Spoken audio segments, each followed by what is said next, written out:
Well guys, looks like I've joined the crew of cheap cars in the country. And I believe this is one of the cheapest cars in the country. This is my 2004 Mazda RX8 Dorito powered 1.3 liter engine, 6-speed of course. And I got this thing for a ridiculously low price. But there's a couple reasons behind that. I only paid $200 for this car. And no, this is not a Copart auction car. This is a local guy that I know who was just tired of dealing with it. This was his daily driver. It does run, it does drive. It's not been on fire. It's not had any major accidents. It's only had a fender bender. It does have a clean title, and it's still going to be a very fun car to build, and everything's going to be great. So make sure you subscribe and follow me along with this build. So here's an overview of the car. As you can see, this side looks pretty darn good for $200. But yeah, of course, there is always a catch to that. As you can see, it's missing some bumper pieces here. That middle piece is broken, and that piece is also missing. Oh, and on this side, it's been backed into. So that's fantastic, but it's not a big deal because we can get one of those from a junkyard pretty darn cheap. And as you can see, the front bumper also has a little bit of damage too. Just subscribe and you'll see what I'm doing with this. Definitely can clean up these headlights very easily. The engine only has 143,000 miles on it. And it does still have compression and everything since it is a rotary. As you can see, the windshield is cracked. Let's take you inside here. It is pretty base model in here. Cloth seats, but it does have the sunroof, so it is the sport package. It does have the sport wing. Like I said before, it is 6-speed, but as you can see, this car is quite disgusting on the inside. And my plans for this car is it will be a daily driver once I get done with it. I don't know if this car has ever been cleaned on the inside. The radio does not work. As you can see, somebody has not only broke the clips that hold this in, but they have then screwed it in with a drill where there are not originally screw holes. This does not work. The air conditioner does not work. The heat does work, so that's good.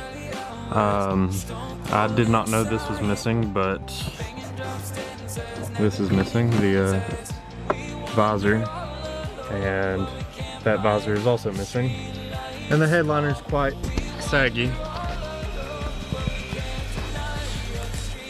And as you can see, it's really not that bad for $200 at all, because it does still start and it does still drive.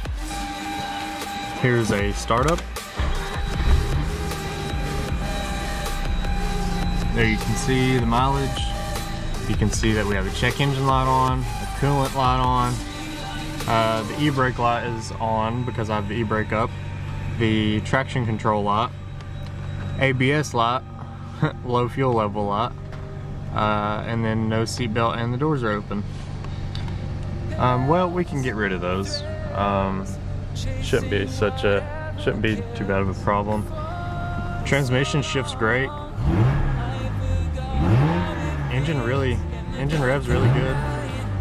I'm quite impressed with it, honestly, that I could get it this cheap. But I guess it wouldn't be the first time somebody's done something sketchy, or the first time I have done something sketchy. So I turned around, went to the back, and I opened the trunk for the first time, and I haven't removed anything. So this is exactly how I found it. But it has some coolant in there. I guess they knew about the coolant problem. It has, looks like maybe a mud flap or something, a jack, some inner fender well pieces, some towing hooks, and the best part, literally a brand new tire. I mean, this tire might be worth $200, maybe $150, maybe $100, but I mean, you can't really beat that, just to be honest. Yeah, get in there. Okay, anyways. So my plans for this car is going to be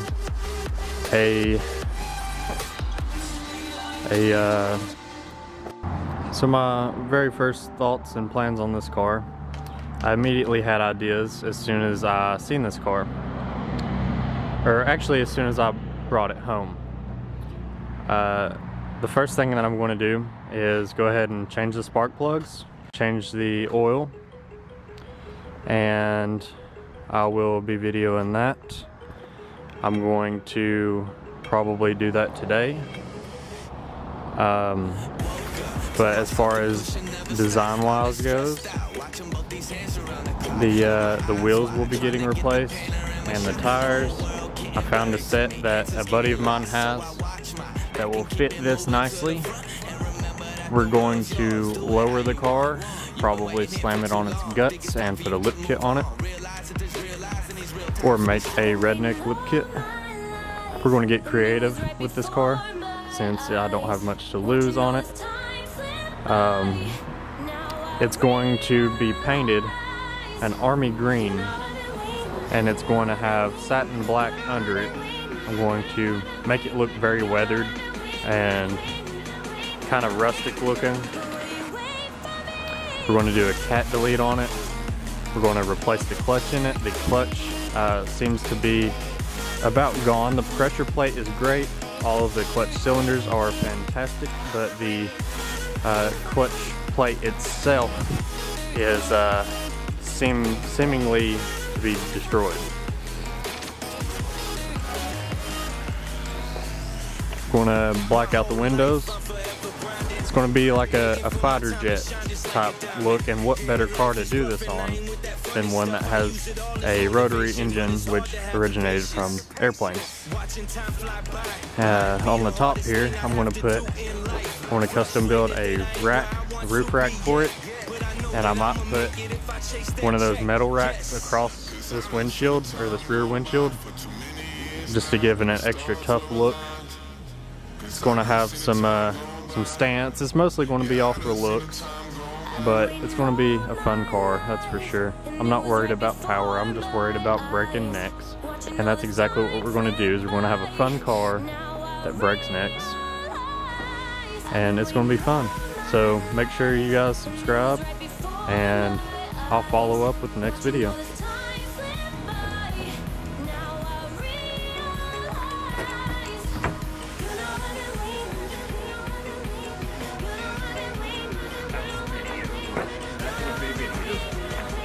That's what happens when you try to take a screenshot or thumbnail.